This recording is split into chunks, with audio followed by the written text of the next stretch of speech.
What's up, friends? Or, I'm sorry, I even forgot my own thing. Hey, friends, what's up? Philip here with Points of Phillip, and today we're going to be talking about whether or not American Express is dead. So, this one kind of has been coming for a little bit, right? So we've been talking a lot, and a lot of different creators have been talking a lot about the fact that, well, American Express and other issuers kind of keep changing the game. So between Hilton's devaluations, Marriott's recent devaluations that seem like a good idea that may not be overall, there's a lot of problems with American Express, right? And so here's the thing.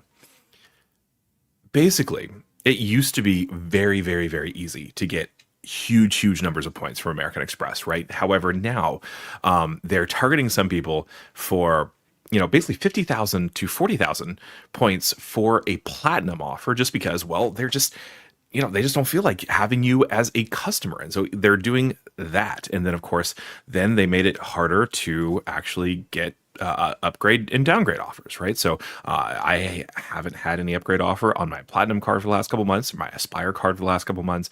That's gone away. And then with this whole Marriott thing happening lately as well, it's kind of a problem. So let's get into the Marriott news at first and just kind of talk about what's going on, right? So American Express and Marriott just recently kind of unleashed a bunch of new sign-up bonuses for their cards. So we're talking about the Bonvoy Bevy, we're talking about the Bonvoy Brilliant, and then, of course, the Marriott Business Card. And so these sign-up bonuses are big and they're worth getting, right? The Brilliant card has 200,000 points.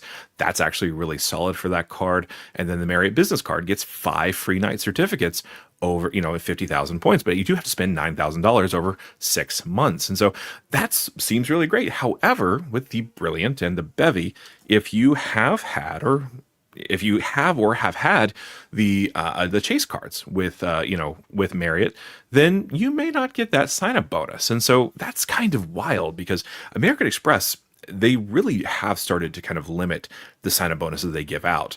However, what they haven't done is limited the amount of sign-up bonuses that you give out if you already gave your money and your spend to another issuer, which is kind of weird. I don't really know what's going on with all this stuff, right? This is kind of crazy. So what we're going to do is we're going to go ahead and turn loose to the basically the chat, right? And we're going to see what's going on. James saying Amex is dead. OMG. Anthony Venture, Philip can take blame if anything changes, right? Yeah, exactly. Stinky Monkey Baby is here. Thanks so much for being here. Appreciate you. Dim is also here. Elite PC Tech. Yeah, only if you're in Australia. So I did see a very, the thumbnail was really good. The title was really good for John's credit card tips about American Express points being dead. And it was basically talking about devaluation for overseas accounts. And, I think that's kind of, it could be a leader right into whether or not that sort of thing is going to happen with United States cardholders. I think, honestly, right now where we're at is that all these the flight partners, the hotel partners, they're all kind of responding to the fact that American Express has kind of flooded the game so far when it comes to points, right? So it's not hard to get a couple 100,000 American Express points relatively easily when it comes to their partnership with Rakuten, or the fact that they throw business platinum offers at literally anyone with a pulse or an address. And, it's not that difficult. So I think what's happening is that a lot of these kind of partners are kind of responding to the fact that that's really kind of not sustainable. And so that's kind of a big deal. So, that's kind of basically where we're at, right? But yeah, only if you're in Australia. Official Chad Money Minutes. Yeah, exactly. Thanks so much for being here. Appreciate you. And we got the one yo, not the you one. So that's good. Jim saying Philip single-handedly murdered Amex. Yeah. I will confess, I've earned almost 400, over 400,000 points with American Express so far this year. And so, yeah, I mean, but here's the thing. My options of being able to continue to do those are much more limited than they used to be. And so that's kind of what we're talking about here. Luke's here. Thanks so much for being here, Luke. What's up? Let's see. With points, Luke here with points with Luke. Yeah, there we go. Background balloon.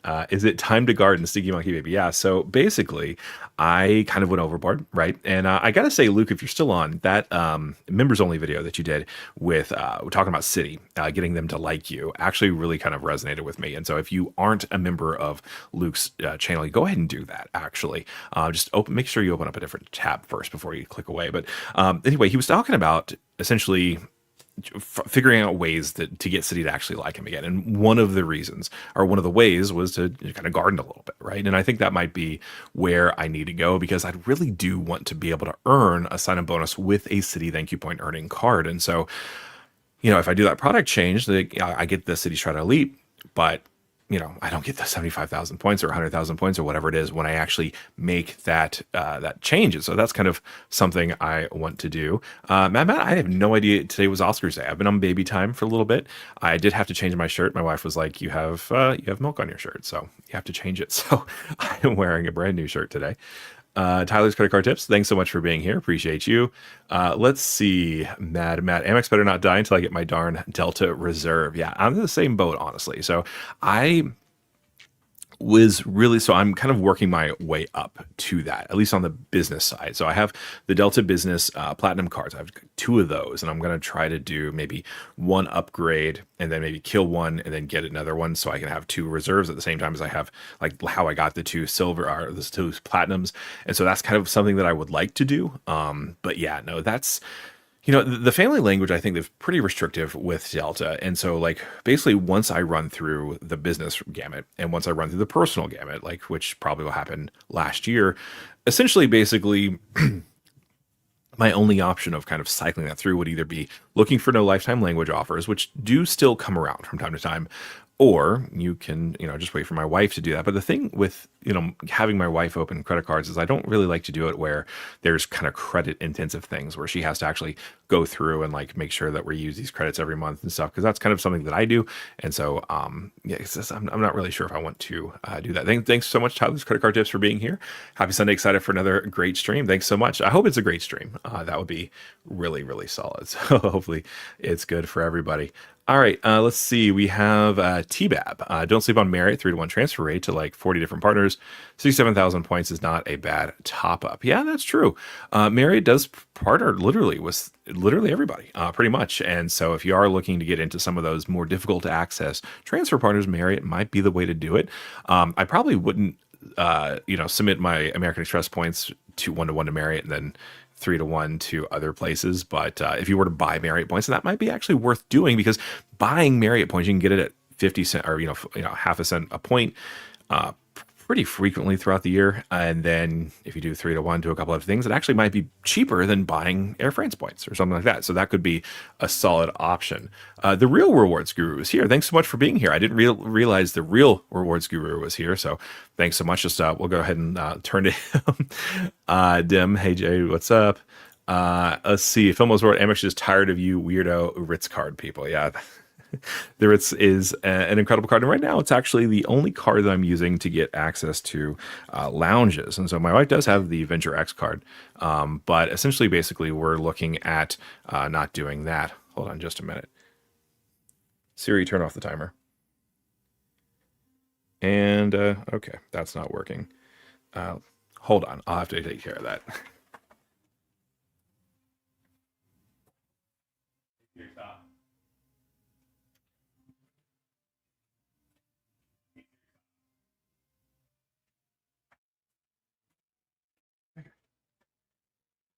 And I'm back. Sorry about that. But yeah, yeah, the Ritz-Carlton card is my only card that I really have access to lounges right now.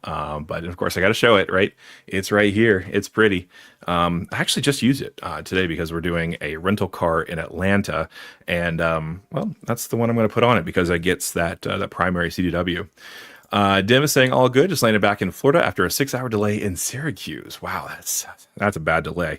That's one of the things that I kind of was looking into because my wife and I were flying into Atlanta and then flying back into Atlanta sometime next month. And we were looking at Sunday. So Sunday flying out of Atlanta can be kind of problematic, right? And so you're kind of seeing that with the point availability.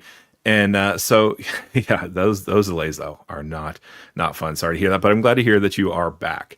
Let's see. Yuri, I've topped off with Marriott 3-to-1 points for an AA international redemption. It's better simple point value than using those for Marriott stays. Yeah, that definitely could be true. Yeah. Amen. Exactly. There we go. Great job. Let's see. My Marriott top off netted me 8 cents per point for my Emirates flight, first class trip to Athens. There we go. I do have like 250,000 Marriott points. Maybe I should do something with that. Let's see. American Tar Macker. If Amex and the banks making it so we only pick one bank, I'm going with Amex because it's the only bank if I lost, I would be upset about. Interesting. Okay, so this is actually a really interesting way to measure that. So essentially, if I lost all of my Citi cards today, would I be as upset as I would if I lost all my Amex cards today? Yes and no. So yes, because American Express has like it's very easy to earn points both through historically through sign up bonuses and maybe not so much in the future, but also, through spend, right? The American Express Gold card is there, the Blue Business Plus is there. And if you pay for flights or hotels with the portal, the Platinum is actually a pretty solid earner as well. And so, it's easy to get those points, but between the Chase Sapphire Preferred and then the Build Obsidian card, I do kind of have a solid backup, and so I don't know. Like, I would definitely be upset because I do enjoy kind of more of the prestige of having those cards in my wallet, but I don't know if I would be like terribly terribly upset. Like, I'd be stressed out about it for sure. It would definitely be more upset than when I lost the Mesa card. I'll tell you that. Yeah. I mean, getting 200. Oh, okay. Yeah. So using the 200,000 for that. Yeah, that is nice. Okay. Gotcha. Juan Garcia. Good afternoon, Philip and everyone. Thanks so much for being here. Yeah, Siri never works. LG, thanks so much for being here. Yeah, the family is doing really, really well. So Wells is about to go for a nap. At least that's our plan for him. We'll see if it lines up with his plan for him here in a minute. If you hear anything in the background, you'll know that plan failed, but hopefully it succeeds. Dims here. Are those books or bongs in the background? Watching from my phone. Yeah. So we have some. There we go. So we got some books here in this level here, and then we also have some tea canisters. So I'm kind of a loose leaf tea nut, and then we have a lamp that is actually off right now, but it kind of clashes with the there we go. This little colorful lamp. But yeah, no bongs. Unfortunately. Background balloon, even with Amex tightening up, at least I can still get my late night Little Caesar. Yes. So this is actually kind of interesting. So I recently downgraded my platinum card to the green card. So recently, I think it was about maybe a month and a half ago or so. And this card has really, really good offers. Really interesting offers that I kind of want to know, like want to use. Like American Express, actually, they know that I have a baby, first of all. So they're throwing me these like little sleepies offers. And there's one that's like where it's like a food delivery service, but for baby snacks and stuff. And like I'm getting all these offers that are actually like, I could use these. And it's all on the green card. Interesting. It wasn't on the platinum card, but it is on the green card. Uh, Background. Yep, Little Caesars. It's not pizza, but it's something, and it's cheap. Let's see. Mark, I tried to get into the Sapphire in Vegas Thursday. 2.5 hour wait. Wow. Walked right into the Capital One lounge. Gets the lounge access nerf paid off. Yeah. I think it is interesting. So a lot of people kind of talked a little bit about how difficult it is to pay for other people to get into the lounge, right? But I definitely have been someone who, when I had the personal platinum card, I paid the 195 for so my wife could have access to the Centurion Club on her own. And so basically, the reason I did that is because, well, like sometimes she goes on work trips where she flies through Charlotte into, I think there's a Pennsylvania airport that she goes to go to Hershey, and so being able to have access to lounges on her own is important to us. And so that's definitely something that we've done. And so it surprises me how many people on Capital One's kind of Venture X plan don't want to pay for Player 2 to have their own lounge access. But maybe that's just because it's so easy for a Player 2 to get their own Venture X, in theory at least, and recoup that benefit pretty easily. And I was thinking about this actually on my walk this morning, actually with Sadie, and the $300 travel credit through the travel portal.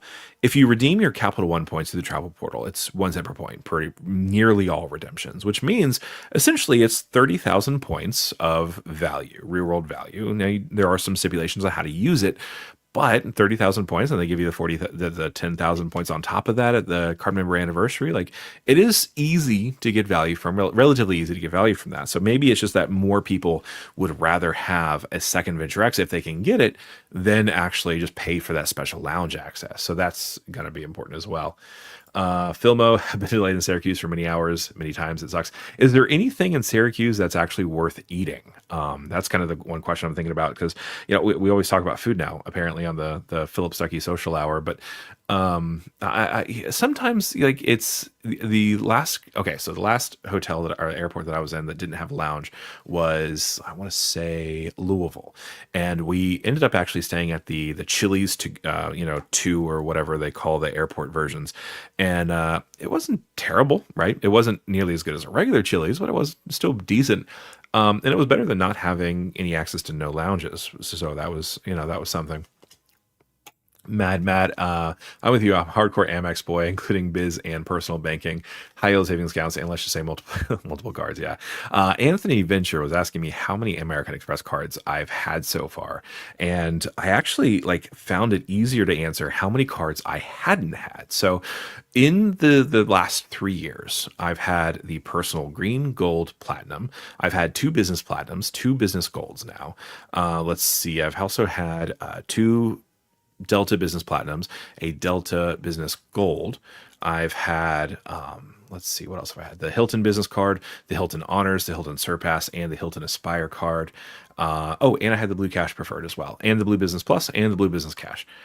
So a lot of American Express cards, totally. Tyler, for real, the Little Caesar is going to come in clutch on June 27th when I die in the kill switch engage machine. There you go. Yeah, Little Caesars going to be really good. Tea preference: black, green, or jasmine. And are you into matcha? So Mike Newland actually got me into matcha. I will say I've definitely been getting into that. So I have been kind of relying on Starbucks. And so the reason why I go to Starbucks so much is because, well, first of all, I teach in the morning. So I have to be in the classroom at 7 a.m. So the amount of the number of coffee places between my house and the classroom are two. I have a Dunkin' and a Starbucks. I could go to a better coffee shop that's downtown Winter Garden, but I'd have to basically drive 15 minutes out of my way, drive another 15 minutes back, and then go to work. And that's half an hour that I could be sleeping. So I just don't do that, right? So I go to Starbucks, I get the matcha. But for my own, it kind of depends. So I have a couple different purveyors that I go with. So I'm actually really into, let's see if you can see, this is Gold Himalayan from Mirage Freres. It's a Parisian tea place. And this actually is one of the most expensive teas I've had. This bag was $60, I think. So I have a couple of that. I have a couple of others that are relatively good. I have a Pura tea, which is good. I really have been into, I would say, oolong teas lately, just because they're a little bit easier to steep when I'm at my office, because I don't have the kettle that controls the temperature on that one. But I have been kind of getting into kind of a little bit more of green tea as well. I actually got a green tea just recently that is, it's actually an Earl Grey, but with green tea instead of black tea. And that's actually been pretty interesting. I was really surprised about how much I liked that one. Background blue, and it helps that for some reason I get a lot of Chase Amex offers for Little Caesars. Absolutely, right? Yeah, exactly. We got to get the crazy bread, right? My player two tried to get Citi to like her by opening the Citi checking account, but now the account got canceled and we were struggling to get the $3,000 deposit back. Wow. I have cycled the Citi checking account bonus twice so far. And the problem with Citi is that they don't have a good footprint where I am physically. And so it's definitely when I think about okay, I need to divert enough direct deposit per month in order to avoid that annual fee. And it's kind of a substantial annual fee. And I'm not getting anything out of it, right? So I play the game with Chase and I keep that account open because there's literally 5 Chase locations within 2 or 3 miles of my house. I also play the game with Bank of America to keep that account open because I'm hoping that they like me eventually one day, because I'm getting to the point where I'm actually having a decent amount of retirement. And so whenever I do end up leaving my current job and have to do a rollover IRA, doing it to Bank of America, even though it's not going to be as nice as it was a month ago, it could still be a good, solid cashback strategy into the future. So, but this problem with the city checking account is there's not really a reason to keep it open other than I really want you guys to like me. And another thing that I've noticed too is because I have so many different checking accounts open that I'm splitting my direct deposits into, like no one bank gets access to my full income. And I have seen that actually present a problem as well. So, I may have to be a little bit more intentional, I may end up having to close the Chase account and kind of move it into Citi to see if they'll like me. Cause that's another thing that I think Luke mentioned in his members only video. All right. We have EC Hachi. I'm not sure how to pronounce that, but there it is. Good afternoon. I have to pay a tax balance on 6,000, which thinking of going with the Strata Elite or Marriott card for their sub bonus. Any recommendations? So I will say, which Marriott card are you looking for? I think would be the other question. And then the other question too is, what kind of travel are you looking to do in the next year or two, right? And so because I think we have to be a little bit more intentional when we actually have these kind of planned vacations, right? Because we want to be like, okay, I want to go to this place.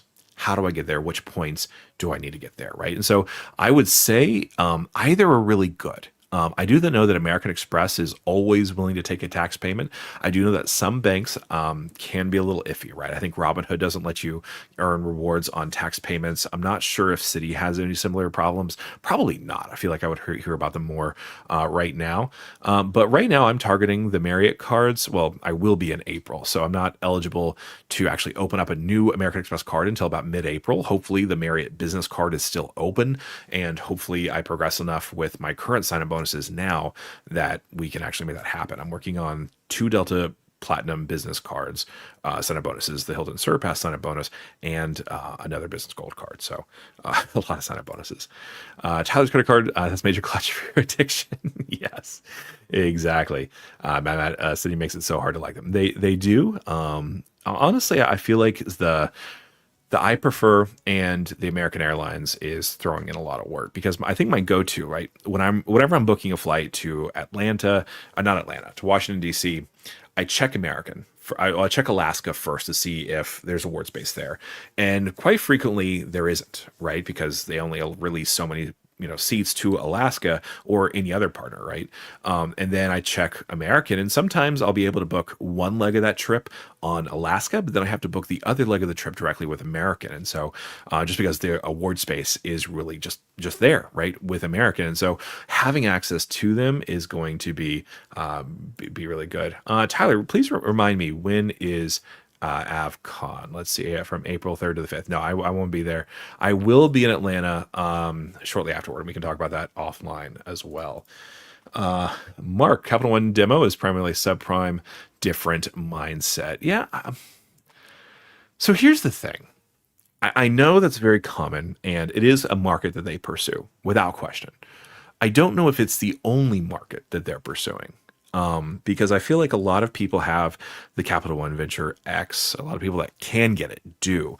A lot of the people I've talked about, though, in kind of informal discussions about credit cards and in paid discussions with credit cards, they end up going with the Venture card just because, the $395 annual fee is a little tough to swallow for some people, right? Because you have that right off the top of the bat there.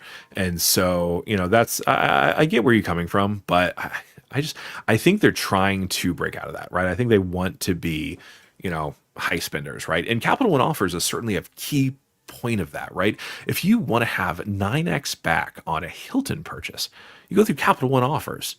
That's amazing, right? I would actually rather do that and, use my Hilton Surpass than use my Hilton Surpass card. Although I could do Capital One offers and use my Hilton Surpass card, but if something goes wrong, there's less likelihood Capital One will actually work with me to fix it.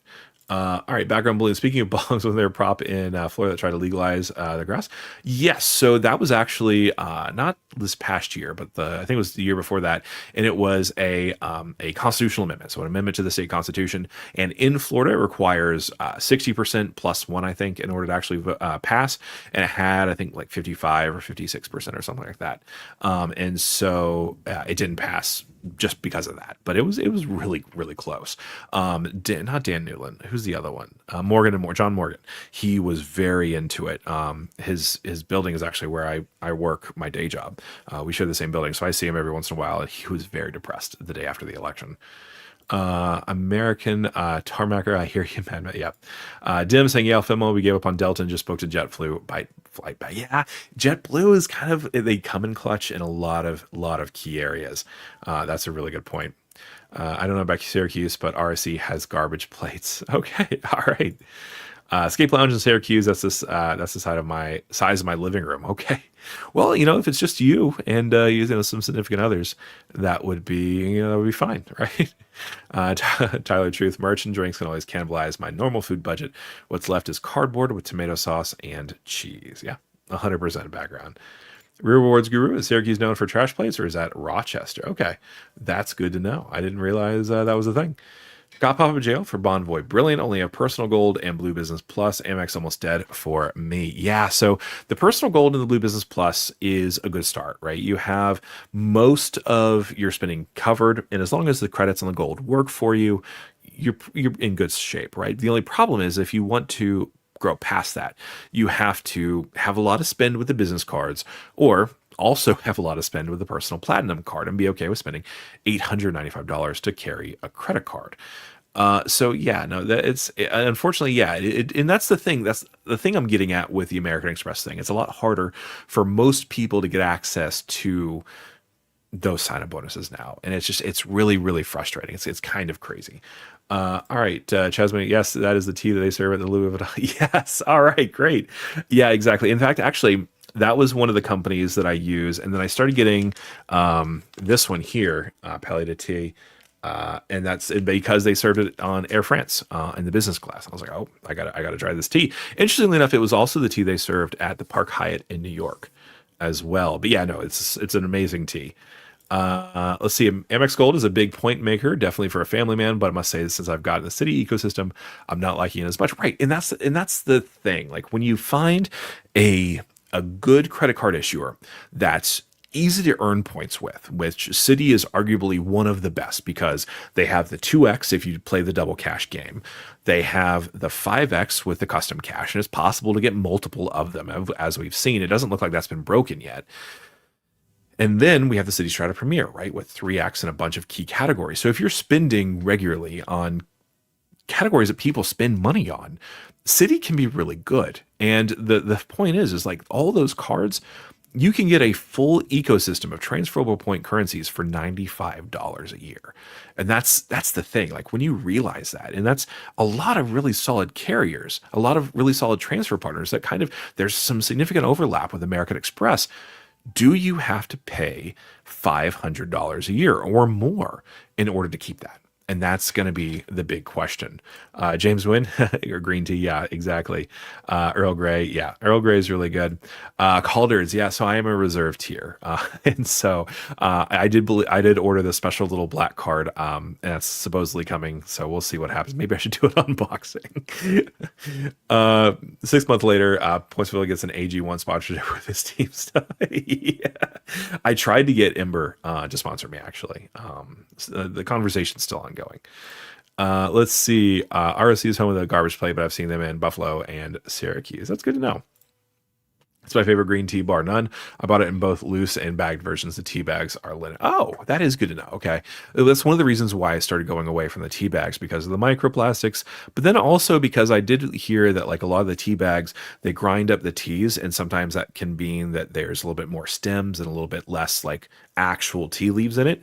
And so, I've been really happy with the loose leaf teas, but it's one of the interesting things is when you actually buy real tea and when you see what it's supposed to look like expensive tea, the difference in quality with the flavor is kind of insane. And I was like, okay, it's actually worth it a little bit more. So I have two vices. I collect bourbon and I collect teas, and basically every once in a while I'll get they'll send us like, oh, half off, and I'm like, and I actually, whenever I buy these teas, because usually you have to buy them and they get shipped from Paris, right, or from France, and so like the shipping cost is somewhat substantial. So I always have to wait to stock up. And so whenever I'm like, okay, if I'm going to pay $50 to get this shipped over here, let's at least make it worthwhile. And so I have to, kind of wait until I need a bunch of stuff. Man, my gold just keeps printing points for me. Yeah, biz gold, not bad either. I can't do without my gold. Yeah, I was trying to think. I think I talked about this with Daniel V about the business gold card, because I think that's the only one that he has, and it really is a solid earner. Now the only problem is it's only U.S. restaurants and U.S. Gas stations and things like that. But maybe you're probably not using them outside the United States anyway, right? So that's also a key consideration. Oh, one thing that I wanted to talk about with Citi was I was recently processing a charge. So my wife and I are traveling to Edinburgh. I booked British Airways through Cathay Pacific. On the way out there. And so I actually just recently paid to assign our seats because we have our son that is going to be a lap infant at the time. And so I want to make sure I know where we're sitting, and more importantly, that we're sitting together. And so I went ahead and paid the charge for that. But I was trying to pay that on my Citi Strata Premier card because it gets 3x back. However, even after with Citi texting me and me saying, yes, I'm making this purchase, and then I did a two-factor verification with British Airways on their website, they just flat out refused the charge. I tried to push it through 10 times, did not work, had to put it on my platinum card, which I had at the time. And so that's kind of frustrating. It's like, I'm literally telling you, this is me. I'm going through all the things. You're verifying my email, you're verifying my phone number, all of this stuff. And you just can't process this one charge. That's kind of frustrating, right? And I was able to do it with my American Express card. And so, there's that. Matt asking Chad what his adult drink of choice is. And when I tasted the tea at Louis Vuitton in Paris, it was a wrap for me. Yeah, 100%. Yeah, it's solid. And honestly, Chad, if you ever are in London, right? So in Covent Garden, there's a store that you can go into, and they actually have tea that you can have there, right? Like a tea service. But they have giant canisters in the back, and you tell them, I want, 6 ounces of that. And they let you smell it. And then they weigh it out on an old fashioned scale. And then it's just it's such a cool experience. You have to do it. I easily killed, I think it was $350 in that store in 10 minutes. I was like, okay, I got to do this. Let's see. Do you plan on traveling to Taiwan? I heard their tea is peak game. I am really trying to convince Mrs. Points with Phillip to go somewhere in Asia with me. We're getting close on Japan. So Japan might be our first Asian foray, but Taiwan really would be cool just because I really do like scuba diving and stuff like that. And so they do have some good access to some stuff there. James, low-key billionaire. I will be once my lottery investment turns out. That's just for sure. But yeah, no, you don't do the streaming for the money. I'll say that. At least until I get, I'll get brought to you by Squarespace, or who's the big one now? Maybe it is AG1. I need to talk to them. After kids move out, I'm going to upgrade my gold to the platinum. Yeah. So here's the thing. So I don't have the platinum, and I haven't been given an upgrade offer for the platinum. But every month, every quarter, and I'm just like, I could be getting $100 for Resi. I could be getting $75 for Lululemon. I could be doing this. I'm like, do I want to just upgrade? Do I want to just pay the fee? And it's it's so hard to justify. But it's once you're in the game, right? It's easy to be like, okay, I'm winning, right? I'm winning. I know what's going on. I'm getting that credit. I'm getting that Lululemon. I listened to Chad when he was on the Points podcast. I forgot what they're called. And he was talking all about how, he gets access from his personal and his business platinum card or value, right? But the justification of saying, okay, you know what? I'm going to take $895 and I'm going to move it from my savings account for Wells, and I'm going to put it right in American Express's pocket. It's it's hard. It's hard to justify. Official Chad Money Myths. I'm mad if the money is moneying as it should. Hit a C. Yeah, there we go. If not, then I'm good with a vodka tonic. Yeah, vodka tonic is really good. I will say the first actual non-Jack and Coke drink that I had in college, I was working at an Italian restaurant at the time. And the restaurant across the way had just opened up, and it was very it was very kind of we're cool kind of restaurant, the new American kind of restaurants. And it had a gin and tonic with Sapphire. And then they also they took an orange with it. but they caramelized it first and they squeeze it in while it was being caramelized. And it was such an interesting flavor. I was like, you know what? This is actually kind of cool. So I do drink gin and tonics from time to time. Just it was very interesting. But yeah, vodka tonics are pretty good too. Non-alcohol, I'm a tea guy all day, every day. Yeah. That's one of the things that I've actually learned. So when I worked in DC, I took tea meetings all the time, right? Or coffee meetings, sorry. And, the thing that I learned is like when I'm as a journalist doing coffee meetings with someone, I don't want to take up an extra time and like, just worry about fussing with, coffee. So I actually just started drinking my coffee black just because I'm like, oh, it's not about the coffee. It's about the meeting and the fact that we're just saying it's a coffee meeting so we can just like get over the awkwardness, right? So I would do that. And what I noticed is that over time, like I started getting a little bit more jittery. And so that's kind of where I got into tea and then loose leaf tea. And it really was kind of a big deal when I was at school because, when you're teaching 7 and 6 periods a day, it's easy to kind of like get stressed out because you're like, oh, like, especially by third or fourth period, you're like, oh, I haven't done anything yet. So I'm like, okay, in between class changes, I'm just going to go make myself a cup of tea. And it's just a nice kind of mental reset. At least it was. And so that's kind of another reason, right? Because it's not just the fact that it tastes good, right? It's the fact that it's something that helps me kind of like put accents on my workday, right? It's like, okay, I'm going to make tea, got to go to the break room for 5-10 minutes, just kind of chill, get back to what I'm working on. And that really helps me actually quite a bit. Background, Mad Matt, background believing there's a tea house a short drive outside Taipei. That's the best tea I've ever tasted. That is really good to know. I will have to take you up on that. I'll have to go. I'm liking the City Elite more than the personal platinum lately, and I'm an Amex fanboy. So here's the thing. Full disclosure, if Citi said, we're going to give you the City Strata Elite with the sign-up bonus, I would take it tomorrow.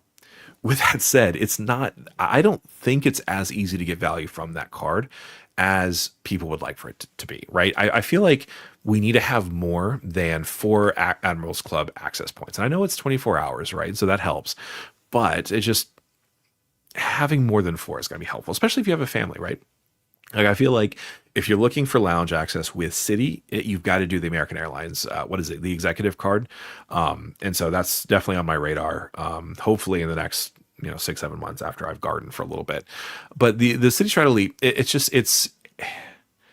I think the thing that kind of frustrates me about it is that it's like I wouldn't be able to use it as a travel card, which means I'd have to have something else like a platinum with the Citi Strata Elite, just because I like to buy directly when I do buy my flights. And I actually have started to see that buying flights has been pretty good because you're earning points towards loyalty and stuff like that. And so that's been something I've been doing. And you don't earn that like that unless you're doing it through the City Travel Portal, which I was like, I don't know if I want to deal with all that. But then the credits, like I do like the splurge credit. That's a cool idea. Black Lane doesn't offend me. I don't know. It just doesn't seem like it's as easy to get value from as it is with the Platinum card. But that is just me. Like the Platinum card is a stronger card. American Express is making it so it's harder and harder to continually get those points, right? So maybe if you're just joining the credit card game, maybe you can make 1 or 2 really, really huge redemptions happen. But then that might be it. You might be just like, I'm spending and I'm like going to Colorado or something, and that's fine. It's definitely different from where things used to be. All right, Mad Matt, I'm a black coffee guy, and for adults, gin, tonic, whiskey, champagne, wine. Wow, this is embarrassing. So I got to say, I used to work in Charlottesville, Virginia. So Charlottesville, Virginia, went to a college there, Thomas Jefferson's University. And I worked at a new and upcoming steakhouse called Burton's Steakhouse, which I think they've all shut down so far. But basically, this was one of the first locations, and we have a really, really famous band that's in the area. And they actually came in one night, and I was the closer, so I took them, and they left me, in addition to $200 tip, they left me the rest of the bottle of Camus, and it was at least a half full. And I was like, you know what? I could take some good wine, Dr. Chris Heilberg. I'm on board with you on the Amex strategy because I have multiple banks, accounts, and double-digit cards. Yeah, I'm almost into triple-digit cards, but I'm having to close some things down. I kind of been trying to figure out if I need to close out my Venmo card because like I want to. Like I'm not going to use it, but like, do I want to just let them do it or do I want to do it? I don't know. I haven't used it in a while. Mad Matt, do you have any Amex cards in your Romac that you don't yet have? Yeah, I definitely want the personal platinum cards or the personal Delta cards. I think those are the only cards that I actually don't have yet, actually. I definitely want the reserve. I don't know if I'd use it that much after the sign up bonus. Narika here. Thanks so much for being here. Appreciate you being here. You're awesome. And Juresi too would cashback in cards, would cashback cards save stress and time? Yeah. And here's the thing. I actually have made a couple of bookings recently where it made more sense to cash out my American Express points with the business platinum and the business checking account. So that's 1 cent per point. But it actually was better than transferring 100,000 points to Hilton for Hilton stay. And I actually saved, I think, maybe 20,000 points by doing that. And then when I was trying to make a United booking, I was trying to do it even with the business platinum, the saving, the 35% savings on that booking. The Amex travel portal booking was so far inflated above the United cash rate that it didn't make sense to use Amex points for that booking. So I had to just cash it out, pay cash with the for United. And so it's just, it might actually work out to be cash back is essentially basically for a lot of my redemptions, at least my regular everyday redemptions, right? Like we're not going to the Ritz, we're going to a Hampton Inn. It might make sense to just kind of rely on more cash back because you're still getting something. At least you're not losing that value. And so that's important to note. Charvicio is not just subprime. If you think subprime can get approved for the Venture or Venture X, I have a bridge to sell. Absolutely, right? Capital One, they send me 5 emails a day talking about, we invite you to apply. And it's always, you're pre-approved for the Venture One for good credit and the Saver One for good credit. I'm like, I don't want any of these cards. So don't sell a bridge. With the most potent coffee I've had. Oh, okay. Interesting. All right, cool. So here's the thing. I went to the University of Miami for a marine biology degree for exactly 1 semester. Failed out spectacularly. But I worked at the Cheesecake Factory there in the not the Dadeland Mall. Was it the Dadeland Mall? Yeah, maybe it was. And that right down the street, there was a place that had sold Cuban coffee. And so I would, before I'd start a double, so like talking Saturdays or Fridays, I would go over, get a Cuban coffee, and I'd be set for the rest of the day. Like that's Cuban coffee, man. That is where it's at. It's basically like super duper charged espresso and then a crap ton of sugar. And man, that will get you going pretty well. So yeah, I haven't tried that in Paris. I actually didn't do that much coffee in Paris. But yeah, maybe I should have. Maybe I should go back, try it again. You can use a City Duo, aka City Strata Elite, and Strata Premier with no foreign transaction fees, but con annual fee is $560. I really don't know if the City Strata Elite and the Premier go well together. Like the City Strata Premier helps the City Strata Elite's lack of travel credits, right? But I feel like maybe the Strata and the Strata Elite might be a little bit better, and that would save some that would save some annual fees, but you'd have to primarily rely on the Elite for the no foreign transaction fees. But yeah, no, that 560 is getting up there, right? All right, Tyler's credit card tips. Looking for a positioning flight right to JFK, and JetBlue is looking very compelling because there are a wide range of times they have to JFK. Yeah, JetBlue is great for positioning flights. My go-tos for positioning flights continue to be JetBlue and Southwest because most of the time they will get me to the most amount of places, right? If I need to go to O'Hare, O'Hare is kind of a bad example. For that one, we're doing American, or United. But if I'm trying to go to JFK or Boston Logan or Philadelphia, right? Those are good options for that. And so, yeah, no, 100%. Dong Kim, speaking of grass, a Girl Scout from San Diego went viral for sitting up outside a dispensary. She sold over 300 boxes in a couple hours. That is brilliant. That is amazing. Yeah, this is a few years ago. The airport I used to that I used has the club lounge. Okay, yeah, and it says the club in it, so it's got to be fancy, right? Amigos, hit that like for our amigo. Oh yeah, thanks so much. Hit that like button, subscribe, the whole 9 yards. Sign up for the membership. All of the stuff. Vincent Pascal, I just used up all my Chase UR points. I don't feel inclined to rebuild them. I have a lot of Amex MR points though, nothing with Citi yet. Yeah, so that's Vincent. That's pretty much where I'm at. I am definitely in a situation. So my wife, she picked up the Sapphire Preferred. She picked up the Ink Unlimited, and that got us a decent amount of points. And she still uses the Sapphire on dining purchases from time to time, and so we're still kind of like we have a decent amount, but we will just be kind of like that's something that we're planning on using, not building up so much. Like our spend is going to be focused more on built City, maybe Chase, maybe Chase a little bit in there. Uh, what is the most expensive country that you've been to? So I've only been to so many countries, but honestly, the most expensive one, London is ridiculously expensive. We were, of course, granted, we did do it up, right? We did plays in the West End. We did, dinners at, really nice places, and we stayed at the Conrad. But that conversion that hits you, man.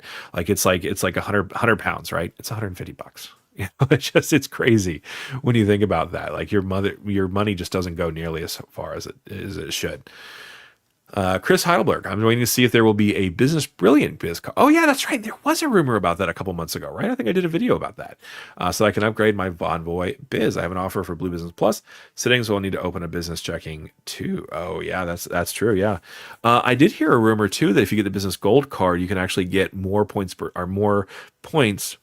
if you pay with a business checking account. That would be really interesting if that ends up happening. Vincent, the one thing I did not get to do while in the UK was to have afternoon tea. Absolutely. So the best one that we went to. So first of all, we went to a nice cozy little place in the Cotswolds. So our bed and breakfast had one that was really good. But when we were in the Covent Garden area, there's I think in the Covent Garden Hotel, which actually used to be a Marriott property, but I think they switched. And it's I think it's Brasserie Max. They have a really, really good tea that we liked. Very expensive though. Everything in Covent Garden is, but there it is. The Blue Business Plus is great. Yeah, 100%. Yeah, the Blue Business Plus, it's great. I am probably going to kill it though. Just because if I do end up picking up the Marriott business card, I got to kill something, and that's the only thing that I'm not currently working on a sign up bonus on, or have earned a sign up bonus on in the last year. So that one might have to go soon.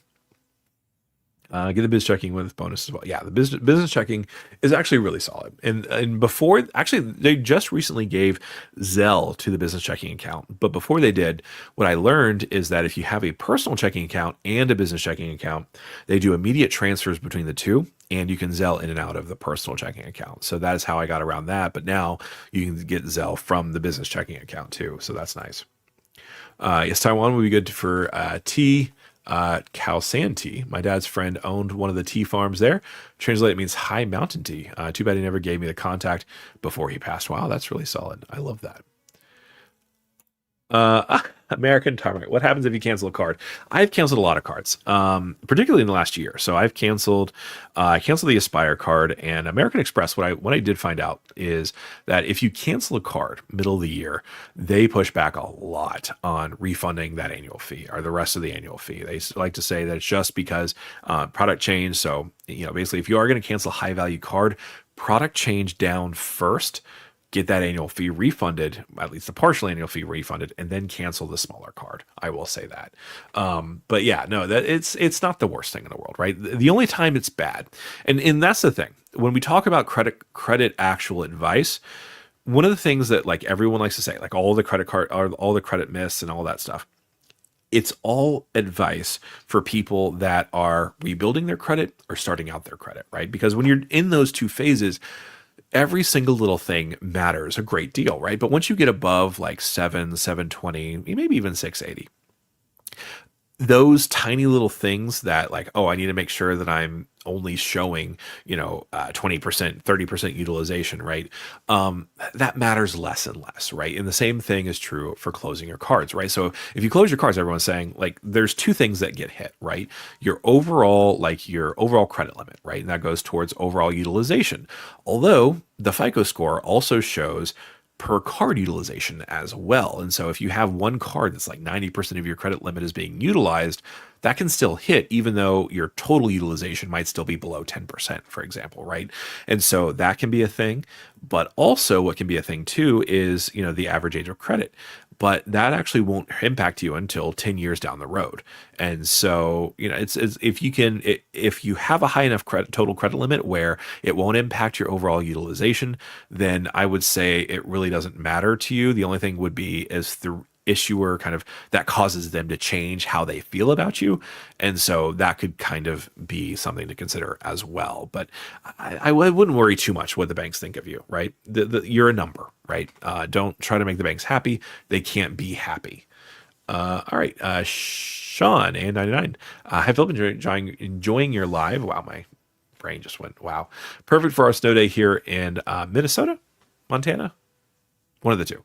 Thanks so much for being here. Really appreciate you. It's not snowing here, but we do have our first really serious rain of the spring is going on right now. So that's nice. Nemo, thanks so much. Hit that like button. Exactly. We have 103 people.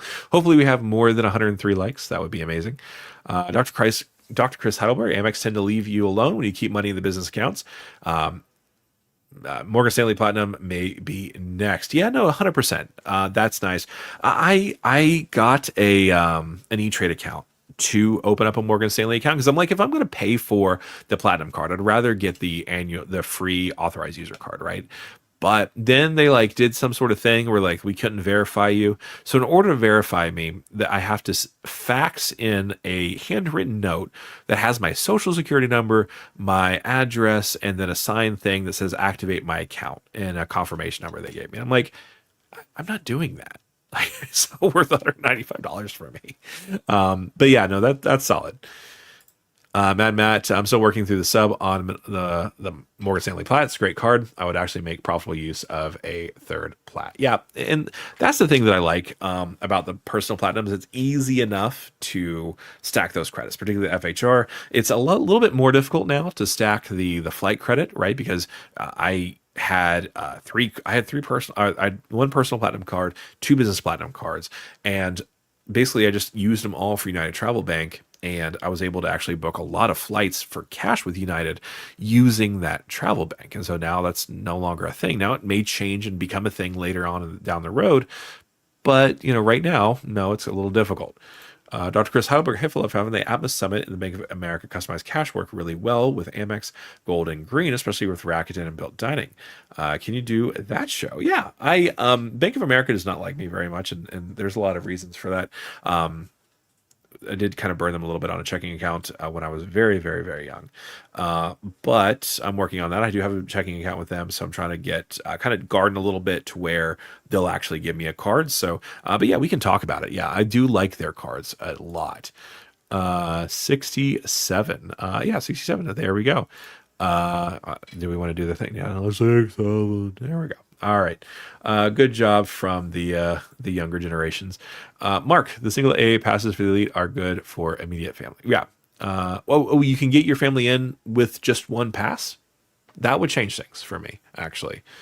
I would rather have the Citi AA Globe and pair it with a Premier and the Platinum and the Green. Yeah, the Globe card is interesting. I will say, when it first came out, I was a little kind of hard on it, but after seeing kind of what it can do, I would be cool with getting that sign-up bonus. I might actually keep that card open.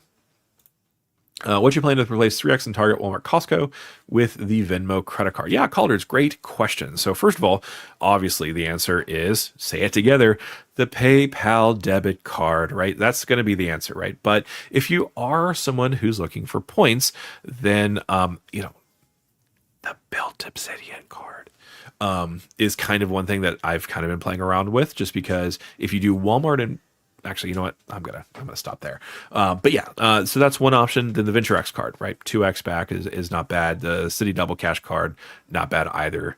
Blue Business Plus card, at least for Target and Walmart. My wife though, she has the Target the Circle debit card, and so 5% cash back on that is pretty nice. I do have the Walmart One Pay card, but I don't have Walmart Plus anymore, and so basically I'm not using that. It's just kind of sitting there. But eventually I will probably have Walmart Plus, and we'll need it again. Call Matt. Yeah, Walmart One Pay Cash Rewards is decent for at least the Walmart part of that. Walmart desperately wants the One Pay card to be the only card in your wallet, right? It gets 5% if you have Walmart Plus, 3% if you don't, but then it gets 1.5x back on every single purchase, and they really push that. They have an integration, sorry, with what's that? Upside, that the gas station savings app. You actually go in the One Pay app, activate it at that store, and you get those upside kind of rewards, but put into your One Pay card. And so that's a really solid integration. Love that. So that's really good. Calders, how does your Miami experience affect how you counsel kids applying for college? So I really have to like kind of feel it out, honestly, for the kids, because I'm kind of torn because, like I was one of those kids that knew exactly where they were going to go, where they were going to end up before freshman year of high school was over, right? I was that kid, right? We can all make fun of that kid. He was terrible. And so when someone comes to me and they say, I know exactly what I'm going to do, they're either going to completely flame out in the first year, like I did, or they're going to make it, right? So I could either encourage it and encourage the impending failure, or I could, be someone who speaks life into their future success, right? And so it's like basically you have to talk about, okay, have you done anything in this area? Do you know the financials? Are you setting yourself up for success in that kind of way? And so, like for me, right? Paying $50,000 a year to go to a private school in an area that was way too expensive for me to live in, a bad idea, right? Especially when you're talking about marine biology, which is like, okay, the best case scenario is I work for the government, and we know what that means. And so, yeah, maybe I shouldn't have done that. Maybe someone should have told me not to do that. Would I have listened? I don't know. Kids are stupid sometimes. But yeah, Chris, Phillip, I actually love the personal Delta Duo of the Reserve and the Platinum because the two companion passes, the hotel credits and the Resi credits that I use.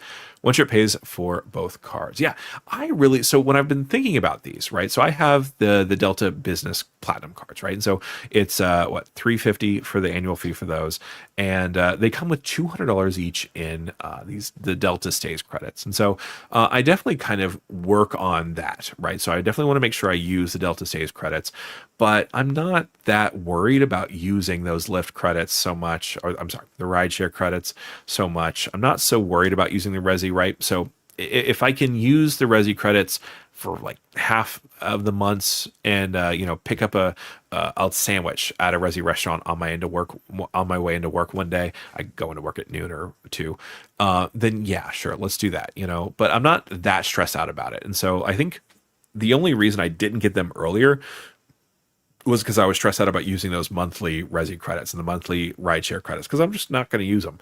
But okay, it is what it is. I'm buying those companion passes for $150, right? And so that's kind of how I think about it now. Signing out now. Thanks so much for being here, Tyler. You're amazing. Let's see. Do I have any? Oh, I'm almost caught up. Mark, wish I could use my JetBlue points. I made Mosaic 2 a couple years, and JetBlue promptly pulled out of LAX. Now I have 367,000 miles that I can't use. You know what, brother? What you got to do is get yourself to Boston Logan, and then hop on some JetBlue Mint seats from Logan to London Heathrow. That's what you do with that. Yeah, that's the answer. That honestly, 367,000. Their saver fares are about 80,000, 88,000, I think. But you can often find them for much, much more expensive than that. So, that would be how I would use those if you're trying to get into Dr. Chris Heidelberg, come on, Phillip, don't kill that no annual fee Blue Business Plus. It's great everywhere. If nothing else, pair it with Rakuten. Yeah, that's actually a good point.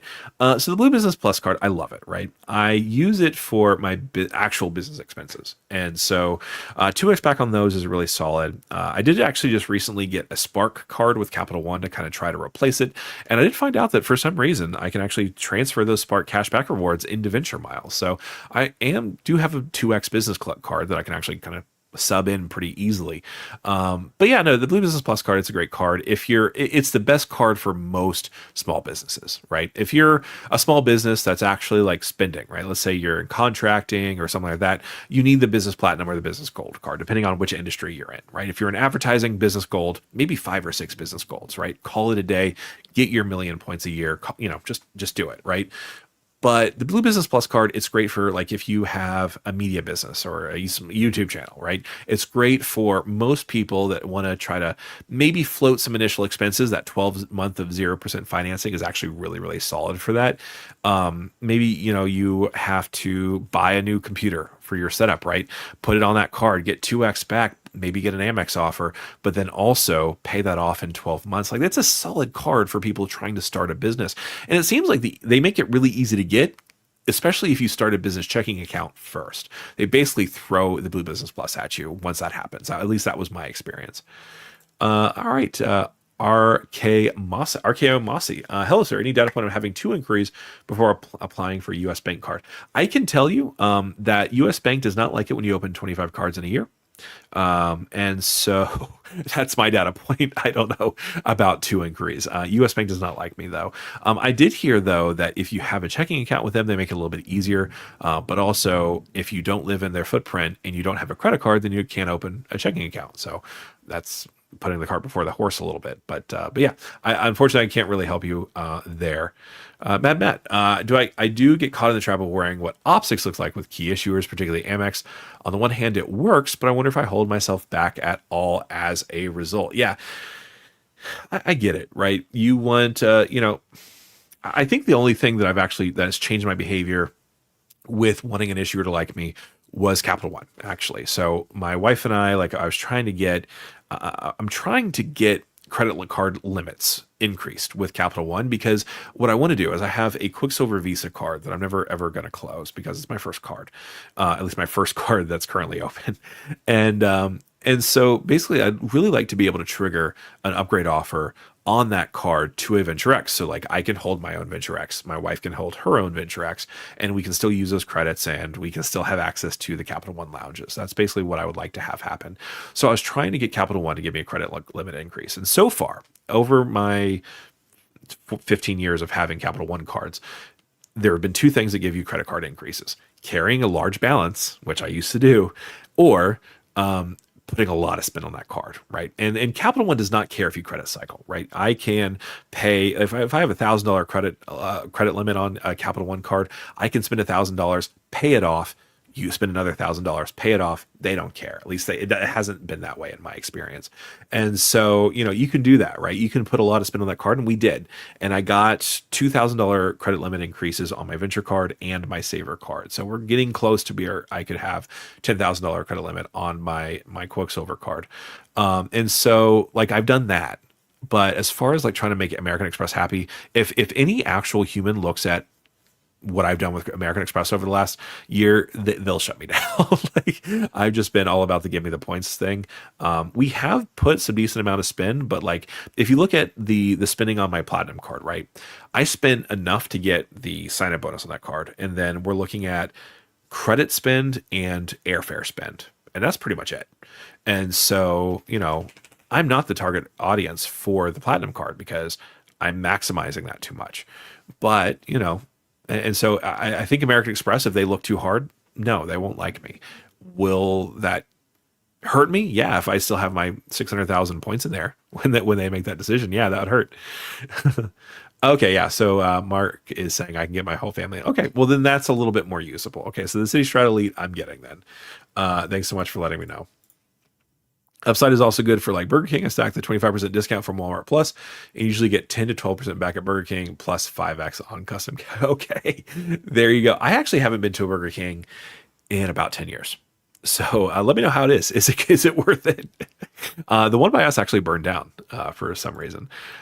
Costa, I got Blue Business Plus for when I kill gold and go all in on Chase plus built hybrid setup. So, I'm happy to announce, well, for those of you, a lot of you already know, I recently was approved for the built Obsidian card. So I went for that because I initially applied for the built Palladium card, but I've had a number of cards opened recently. And so I figured, okay, if they're not going to give me a $10,000 credit limit for the World Legend card, we'll do the Obsidian card. And honestly, it's not a bad card, right? The sign-up bonus for that card is $200 in built cash, which I immediately transferred in to be able to actually use that for, what am I trying to say? For the point multiplier thing, right? The point boost, whatever the feature is, right? And so with that, I have a 2x everything card and a 3x on grocery card. right? That's huge. And then 3x back on travel as well. And so that does beat out my Chase Sapphire Preferred, although it doesn't beat out my Citi Strata Premier, right? So that's solid, right? Now, if I did have, and so let's say basically I can do that point multiplier 5 times in a calendar year, right? So I can get 2x back on that card up to what, $25,000 in spent, or 3x back, or no, 4x back. Sorry, 4x on groceries, for 20, up to $25,000 in spent. So that's a good card, right? Now, if I throw in the Chase Sapphire Preferred, then I got, I'm paying $200 in credit card fees, and I'm probably not going to get that much out of it, right? Because I can choose to use one $50 hotel credit, or I can choose to use one of two $50 hotel credits. And like, I'm not probably never going to, right? Because I have too many other hotel benefits with, the Surpass and with the Delta Platinum cards. And it's just, there's too many things, right? And so that's going to be amazing. Thanks so much, Matt, while you're here, for gifting 5 points of Phillip memberships. I just actually put up a membership thing, but thanks so much for being here, man. Go for gotta go for the great live. Hope Wells is doing beautifully. Yeah, he's actually been really good. You can't even hear. I think he actually is down for a snap actually right now, so that's even better. So great job to him, and thanks so much for Matt as well. Let's see, where was I at? So build hybrid setup. So the Chase build hybrid setup, it's stronger, but it's the annual fees, despite being lower, can be harder to justify than the gold card if you live in some certain areas, right? If you live in a big city that has easy access to resi, it can be easy to get value from that gold card, right? But having 4x bill points might be a little bit better than having 4x Amex points, right? Because you have access to American Airlines, you have access to, and you don't have to pay tax to use your American Express Airlines, right? And you have access to JetBlue, I think at 1-to-1 with Citi still. And then, I prefer Choice Hotels. Like, it's easy to get that value, right? And so, the bill, wait, I was mixing Citi. Yeah. But yeah, no, there you go. Anyway, Rewards Master, thanks so much for being here. Glad that you're here. Mark, kids love the Whopper. Okay, I'll have to try the Whopper. It's been a while. I used to get, what was it? They have the Coke, kind of frosty kind of thing. The frosted Coke, the frozen Coke thing. I used to get that every once in a while when I used to drive Uber. But yeah, Dr. Chris Heidelberg, Phillip, here we go. Find a Resi restaurant that uses Toast gift cards and stack them like I do. I just found out my Discover miles are Capital One miles. Oh, you've confirmed that, huh? Looks like I've got something I got to be doing. Is that right? So, Dr. Chris Heidelberg. So I'm hearing you correctly that your Discover miles are Capital One miles. Is that just the cash back, or do you have a Discover It Miles card? I am really, really intrigued by that. Please let me know. But breaking news, if so. But yeah, no, that would be huge, because Capital One would actually be a pretty big contender if that were to be the case. But yeah, no, the Toast gift card, that's true, right? So there's a restaurant that's near me called Rustique. And they use Toast, and they use the Toast gift cards. But the other problem is we've been there a number of times, and my wife does not like it. So despite the fact that they literally give us free meals through Resi, won't go, can't go. And so I have to find something else that uses Toast gift cards. It'd be really cool if that brunch place in Winter Park, I always forget the name, Briar Patch, if they use Toast, because we will go there at least once or twice a year. But yeah, it's solid. Let me know, Chris, as well, please. Thanks so much for being here. Let's see. Mark saying Obsidian is much better than gold or CSP for spending. Yeah, exactly. Especially if you do the point boost, right? Now, if I did spend more, right? So let's say if I spent the 5,000 or whatever, I think, what is it? 5,000 or 3,000. My mortgage is $2,500. So if I spent that money in order to earn the built cash to unlock that mortgage, plus an additional 5,000 in a month, right? Then I could stack the mortgage payments, the mortgage multipliers with the points boost multipliers, right? And so that could be, theoretically, it could be 3x on everything on the built Obsidian, or 5x on dining or groceries on the built Obsidian, right? If I could do that, I don't have that much spend, but if I did, that would be really solid. So that was something that I would be thinking about. But yeah, let's see in the Philly area, Costa. You're in the Philly area. Okay, great. Oh, wait. Okay, yeah. So I got Blue Business Plus. Right, yeah. Philly is. I haven't been in Philadelphia very much. I think the last time was when I was driving up actually through for a job that I was doing in Massachusetts. But yeah, that's pretty good. Let's see, Joker. I got the Obsidian with no chase cards. I don't think it's worth it for me to get any chase cards. And honestly, I thought about just doing a couple of cashback cards and rocking that for a 3 card setup. I was actually thinking, okay, so if you, depending on which one you spent more money on, right? If you spend decent amount of money on dining out, the built obsidian card could be your only card in your wallet, right? You'd have to do the boost feature, right? You'd have to absolutely have to do the boost feature in order to actually make this work. But for the built obsidian card, it could be 4x on dining plus 2x back on everything else. Like that's not a bad setup for $95. So yeah, no, 100%. You could definitely do that. I think the reason why people are talking about it with the Chase Sapphire Preferred is just because if you make the built category the grocery, you can use it for some of these retailers that traditionally don't code as grocery. But then you can also get the 3x back on dining with the Chase card and Chase points. If as long as if you're transferring to United or Southwest or Hyatt, there's not much difference between a chase point and a built point, right? The only difference would be if you were only using your built points to transfer into the Atmos program, right? So that could be a big deal. But yeah, no, I definitely get it. It could be your only card. That could be really solid. But then, you might have a lot of stuff, so that's there. Okay. All right, so we caught up on the chats.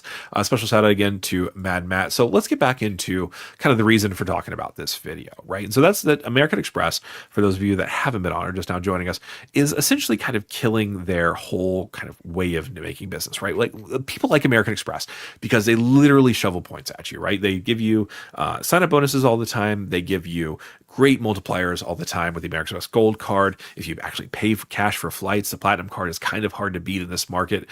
This Chase Sapphire Reserve comes close at 4x, but it's hard to beat, right? And so that's really solid. But they're making it a lot harder to get the sign-up bonuses, right? Let's say if you just get the green card, right? You get that 40,000 point sign-up bonus. They're not going to give you upgrade offers, right? And if you're not spending enough on the green card, maybe they don't give you the sign-up bonuses or the high sign-up bonuses for the gold card, right? Maybe they'll just target you for the 60,000 point offer, right? Instead of the 100,000 point offer, which you could get theoretically if you could go through and actually, do incognito mode, check other browsers, right? Things like that. If you play that game, it used to be a lot easier to make sure you got that 100,000 point offer. Even if you just went to the Resi website, sometimes you could at least get, an 80,000 point offer plus some Resi credit, right? Or I think at one point they did a 10x multiplier on Resi purchases or dining purchases for the first couple of months. So that was really solid, right? But, that's going away, right? People that have the gold card, that have the green card, they're trying to get the platinum card. They're finding out that they're actually getting an open the card offer for 50,000 points, 40,000 points, and that's if they get an offer at all, right? And so that can really be really frustrating. And they're not giving upgrade offers anymore. So American Express really making it harder to earn lots of points, which kind of sucks because we're all living in a world that they created. Now we helped create it too because we have the points, we're using the points, but they've created a world where they've thrown hundreds of thousands of points at people, and people have used those hundreds of thousand points, which means that all these other airline partners that have had award charts, they're going away, right? The domestic partners, they're not giving out as much, right? Air Canada, not as strong anymore because United won't give them award availability. For the last 5 kind of trips that I've tried to make a United booking, I've looked at Air Canada. You know what I've seen? One flight that leaves at midnight. I'm not flying on that flight. I'm too old. I'm too old to fly on that flight. I'm never going to use Air Canada as a transfer partner if that continues to be the case. And it will continue to be the case because United is trying to build out United's credit card portfolio. And that's because we flooded Air Canada, it's kind of crazy how that whole thing works. And so basically American Express has inflated the point value to such an insane degree. Hilton points are worthless now. It's easier to get value from cashing out American Express points than to actually transfer it to Hilton in most cases. Now you can find, I can stay at the Waldorf in New York and I can still get decent value, right? Maybe. but it's hard, you know? And so basically for most people, right, American Express, they've inflated it, but they're also making it harder to earn more points. So people that are just now joining the game are getting kind of taken on both ends because they're not able to earn the points, but the points that they do earn aren't worth nearly as much as they were 2 or 3 years ago. And that's kind of basically what I'm kind of talking about with this whole American Express thing, right? It's not that I don't like American Express. I love the cards. I love the credits. I like, I like, here's the thing, right? I don't use these cards when I open my wallet, but that's where they are, because when I open my wallet, I want to see that I have these cards. They look pretty. They feel good to spend on, but they don't earn you what they used to, right? And the sign up bonuses aren't going anywhere near what they used to. And I got to say, right, I've earned 300,000, 400,000 points, close to 400,000 points with American Express so far, and but those are drying up. And so that's kind of what I'm talking about here, and especially with the Marriott points. Which actually, let's take a look at the Marriott points. All right, yeah, Danny, let's take a look at the Marriott stuff going on right now. Let's see. Okay, yeah, let's go ahead to Danny Deal Guru just to look at this headline. I'm going to go ahead and share my screen. Boom. Okay. Add to stage. All right, so let's take a look here. Basically, the only problem here is that American Express launched these huge sign-up bonuses with the Marriott credit cards, right? And that's amazing, right? They're great sign-up bonuses. Love them, right? It is great. But here's the thing. I've been waiting for literally 2 years to get a Marriott sign-up bonus with American Express because I got the Chase Bonvoy Boundless card sign-up bonus 2 years ago. And I have to wait 2 years before I can get an American Express account. But now, if I want to get the Bonvoy Brilliant card, right, I can't have or have had the Ritz-Carlton card, the Bonvoy Bountiful, the Bonvoy Boundless, or the Marriott Rewards Premier, Bonvoy Premier card, Marriott Premier card from a bunch of other credit cards from Chase, right? And it says, or in the last 30 days, right? So I can't have had it in the last 30 days, which means I have to close the card.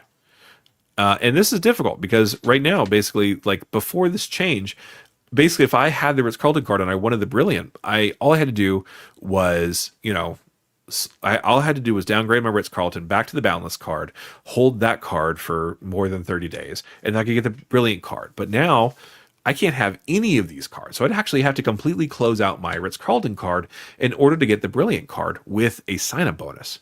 And so that's kind of huge. Then I can't have acquired the Marriott Bonvoy Bountiful credit card from Chase, the Boundless card from Chase, the Marriott Bonvoy Bell card in the last 90 days, or received a new card member bonus or upgrade offer for the Marriott for the last 24 months. So this is actually what it used to be.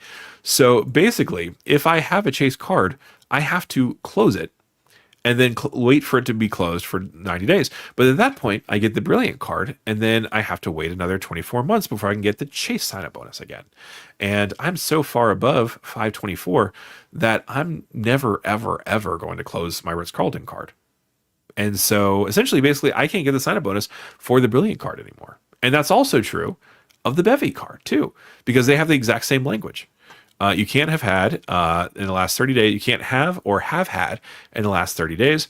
And then also you can't have acquired the card in the last 90 days, which, that doesn't matter to me. But basically, I would have had to cancel the Chase cards in order to get the Amex cards, which I can't imagine Chase being okay with this. It's kind of crazy that they're offering this. I would imagine that somebody is having intense discussions at Marriott. And so this is actually really frustrating because basically, add to stage. There we go. I did the wrong thing. But yeah, so basically, if you're trying to get a Marriott card from American Express, you got to close a Chase card in order to get the sign-up bonus and wait for 90 days. That's wild. Now, I understand why American Express wants to do it, right? They want to be the only card in your wallet.